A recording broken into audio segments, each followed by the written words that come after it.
Hello and welcome to Wilson Center Now, a production of the Woodrow Wilson International Center for Scholars. I'm John Molesky. My guest today is Katie Stallard-Blanchette, a fellow with the Wilson Center's Asia and History and Public Policy program, and Katie is also a former Asia Bureau Chief for Sky News. She's working on a really interesting project here, which will eventually be a book, and the working title is Dancing on Bones, How Past Wars Shape the Present in China, Russia, and North Korea. Katie, welcome. Thanks for joining us. Good to be here. So before I ask you about the project, I want to ask you about the transition. If you think of it as a transition from being a reporter doing spot news and daily news to now doing deep research, how do you think of yourself? Are you now an author? Are you a scholar? I don't know, do we ever stop being journalists? I think the sort of journalistic reflex is strong, and unfortunately the difficulty of doing the research now is trying to drag myself away from following what's happening day to day. But I think those skills are really crucial to what I'm doing now. And I mean, obviously we're here at the Wilson Center. It was a little daunting to come here as someone who is a journalist without an academic background. But I think actually that perspective that you bring from having spent time living and working in these countries is quite valuable, yes, and absolutely does give you something to offer. This whole paradigm of the first draft of history, journalism, and then you're working on the second draft. Right. Are you experiencing that in real time? Does it feel different in that regard? Yeah, so I mean, the real difference is just having the time to read this in depth. I think when you're covering, so being based in Beijing, covering the Asia region, during a lot of the time I was there, dominated by, weekly at times it felt like missile launches from North Korea. The alarms go off and you have to run. It's everything you can do just to keep on top of what's happening day to day on a 24-hour news basis. This is now a chance to really get in depth, to go back to how did this start? So to look at some of these sources from, really the early days of the North Korean regime and track how do we get to where we are now. The project, Dancing on Bones, great title, by the way. How did this come about? Where did your interest peak in this area, and how did it crystallize into this book project? So this really started for me, although I didn't fully know it at the time, with the Ukraine crisis in 2014. So I was based in Moscow at the time, but I'd been back and forth to Ukraine throughout the winter covering these protests in Kiev, which had ended in this day of terrible violence in the capital, dozens of protesters dead, but with the president fleeing to Russia, the protesters declaring victory. But it was really clear from the outset that not everyone in the country saw it that way. And even as this victory was being celebrated in the capital, we were already getting reports that things were happening elsewhere, that these unidentified soldiers were starting to appear in Crimea, what the locals called little green men. So we set off to try and see what was happening. They'd seized control of the airport, so we had to go by car, which is about a 500-mile journey. And when we got there to the border with the Crimean Peninsula, this is now the middle of the night in very rural Ukraine, we found this roadblock, men in camouflage fatigues with masks holding guns and trying to drag us and our equipment out of the car. Had you been in a war zone before? Yes, I had. So this wasn't completely unfamiliar to you? It wasn't completely unfamiliar territory, but this was not a conflict zone. Mm-hmm. This was, until this point, a well-functioning European country. But all of a sudden, there are these men with weapons and checkpoints in the middle of the night. Fortunately, I was working with a largely Russian crew, and when my colleague Vadim interacted with these guys and actually, frankly, swore at them in very swarthy Soviet Army Russian, everyone relaxed. And it was apparent that they understood we were from Russia. I was normally based in Russia. I spoke some Russian, and they started to tell us what was going on from their point of view. And it was clear that their version of what had just happened was totally different. It was black and white opposite as far as they were concerned. In the words of one of these guys, fascists and barbarians have taken control in Kiev, so they were now standing in front of Crimea to stop this from going any further. They were freedom fighters in their own eyes. Yeah, they described themselves as self-defense militias, and they were already describing this in terms of the Second World War, or as it's known in former Soviet Union, the Great Patriotic War. And they were making explicit references to this is the land where our ancestors spilled their blood in the Second World War, and now we're here to stop that happening again. They were wearing these symbols, which are known as the St. George ribbon. It's an orange and black ribbon that's actually a fairly recent introduction under the Putin administration, but it's a symbol of Russia's victory in the Second World War. So it was clear from that early point that how these men with these guns in the middle of the night were viewing what had happened in their country was so heavily influenced by how they understood history, specifically wartime history, and the Russian language media that they were watching. So I think that really started this interest in trying to understand how does the version of history, the local story that you understand, really colour your view of the world, and in this case, cause you to pick up guns and man a barricade in the middle of the night. And how did you settle on the 3 countries that you're focusing on?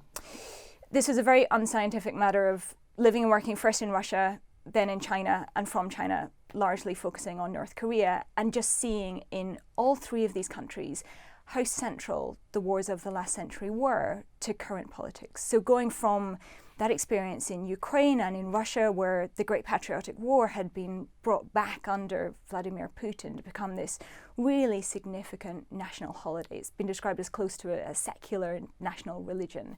Going from there to China, where one of the first major assignments I covered was this huge victory parade. It was a military parade through Tiananmen Square, attended by Xi Jinping and Vladimir Putin, which looked like a long-held tradition, like something that had always happened since the end of the war. But in fact was not, was an entirely new holiday. It was happening. Manufactured tradition. Yeah, it was exactly that. A manufactured tradition, one of 3 new national holidays that had only been established the previous year as part of what seemed to be this really concerted effort to front and centre the nation's wartime history and to present its current leaders as the heirs to that victory, the people who are now keeping the country safe in the way that their predecessors did during that conflict. And is it toward the obvious end, to stay in power? Yeah, I think first and foremost, this is about regime survival in all 3 of the countries. I think in Russia and China, there are specific issues with having these real black spots in history that the current regimes cannot draw upon and that they don't want to dwell on. And in both of those countries, these periods of wartime history, and specifically we're talking about what we call in the West the Second World War and the Korean War, are these times of national unity that they can draw upon as a sort of symbol of what the current administration is doing. And I mean, in the Chinese case, it's really become relevant to what's happening now in terms of the trade dispute with the United States. They frame the Second World War, what's known there as the Chinese People's War of Resistance against Japanese Aggression and World Anti-Fascist War, as the last act in what's termed as a century of humiliation, which starts with the Opium Wars in the mid-19th century and ends with the Communist Party leading this victory over Japan at the end of the Second World War, Mao proclaiming the start of the People's Republic of China, declaring the Chinese people have stood up, ending that time of national humiliation. And that's being brought back now as a frame for the current dispute with the United States. Us against the world. Right. Great unifying theme. Once again. You know, as you described this, I'm thinking there was this famous speech by Newt Gingrich back after he had left the speakership of the House of Representatives, where he was talking about conservatism in the theoretical, saying that conservatism thrives when it has an enemy. That probably applies way beyond conservatism and beyond these 3 countries. Talk about that a bit. What is different about these 3 countries and their approach to this crafting of history that separates them out and makes them deserve special attention? So I think I want to be very clear, firstly, that this is not unique to these 3 countries. They haven't copyrighted the right. activity. Yeah, all countries revise their history to some extent. This is not unique to Russia, China, and North Korea.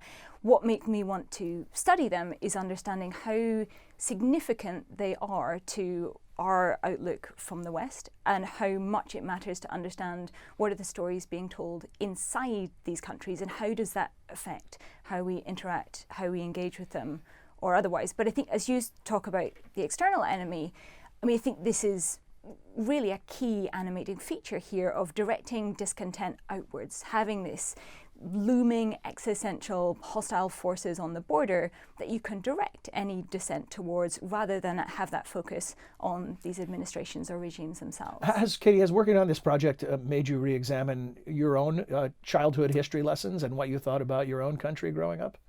I think it makes me realize how much we don't challenge what we're told. I think the difference is the ability to freely then investigate and examine what these stories are, to look at different sources. I think what is interesting about what's happening in Russia, China, and to the nth degree in North Korea is that alternative versions of history are being walled off. So there is now only the official version of history. And I think that's very dangerous. I remember when the wall came down, and I was in Berlin and doing some coverage, and I remember meeting East Berliners, high school students in particular, in this situation I'm just thinking of now, and they were very aware that the history they received and the current events they received was largely propaganda.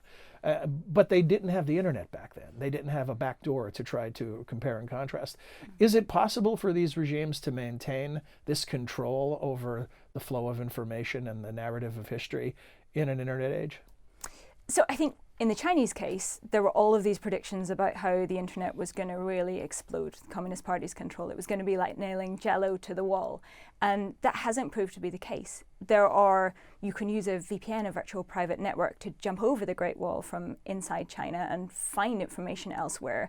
But you have to take active steps to do that. And at times around, for instance, sensitive political anniversaries, those VPNs stop working. And it does seem to have been possible for the Communist Party to really enforce their own version of the internet.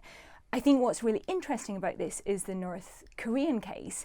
And what would happen there so the big enticement at the moment that's being offered to Kim Jong-un if he gives up his nuclear weapons is that there'll be huge investment, there'll be this great real estate boom in Pyongyang. The real danger to Kim Jong-un is with that would come the exchange of information, ideas, the truth about the country's history, and that would be a real threat to the Kim regime. There's a really evocative phrase in the description that you wrote of your project. This is not history as it actually was, but as the current leaders need it to be. Right. Terrific.